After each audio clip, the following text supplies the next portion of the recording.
Hi guys, it's Jamie here, and as you can see my recycling is overflowing. Therefore today we're going to convert some of this to journaling cards. First thing I'm going to do, which I don't think you need to watch me do, is cut this cardboard into different size journaling cards and tags. Here there's a big pile of journaling cards and tags. I have book page,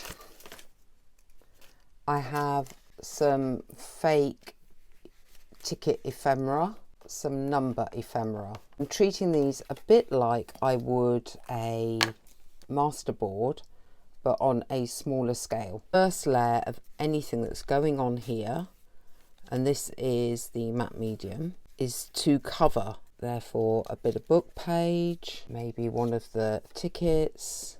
Any excess will be trimmed off afterwards. I have a bit of pattern paper here that's left over from something. If you want to be on the safe side, stay within one colourway. So this is all beige, browns, that type of thing. We will be putting a final coat over everything. And so that type of collaging with a top coat is what you want to do with all of these cards. I'll quickly do another one so you can see it again.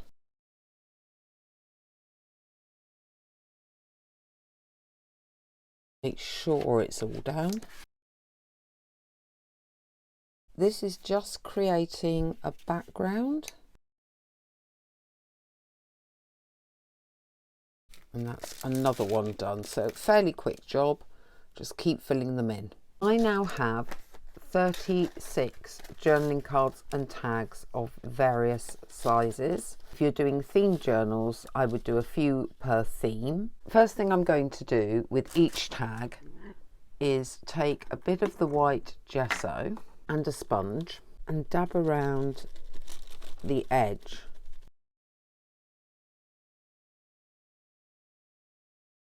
Once you've created a fade around the edge, I'm going to very quickly dry that.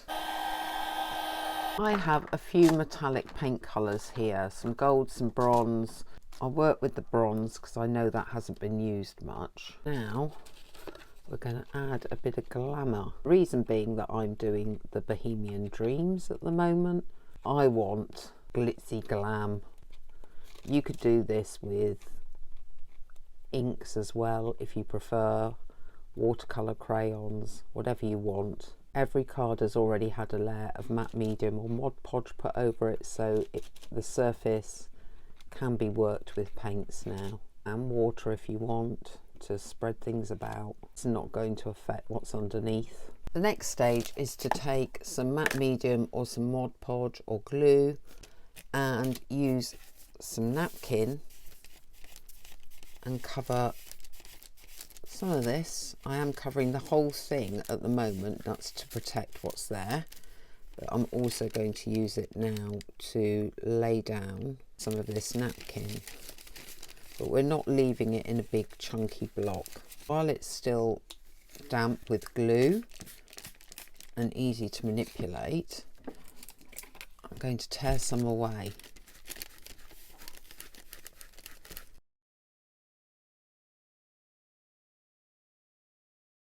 Anything that I'm not happy with, for example where that's lifted some of the bronze, I can come back, add a bit more bronze. If you want, you can bring some more white in to do a bit more fading. So basically just play until you get something that you're happy with. That is your simplest version of the journaling card. For this one, we're going to make it into a tag. First thing is to cut the corners in. I have a card for that where I've cut the corner off the plastic card, line it up both sides, and it's going to give you a roughly even tag top. And of course, punch a hole in the middle if you're looking to do that style. We're going to stay with doing a border and white gesso and things like that. Now I've done a bit more this time. I'm going to take the gold down the edges.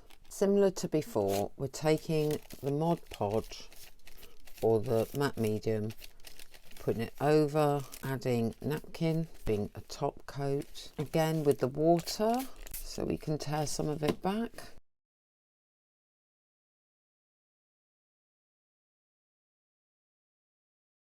This time, before we do the next coat of the Mod Podge or matte medium, we're going to look at some pieces to collage onto this in keeping with the theme. We've got the big elephant, we've got some mandalas and jewels, some smaller images. We have another Morris print here, and we have a mandala there. Then we want to come up. I want a bigger image, something from here. I just want to make sure that what's going down, well, it's not particularly straight, but kind of hides any problem areas like lack of straight cutting. Can even do it so that the face is sort of framed. I'm beginning to build up some interest on here. I feel like it needs something along there that makes it a bit different. Yeah, I'm cool with that. I'm gonna do a quick top coat. Slide that over it, and that will be the next tag. Because I want to show you options, with this one I've gone in heavier with the white gesso and splodged it so that you have patches of deeper white and more transparent white. I'm also going to corner this one to make it more of a journaling card.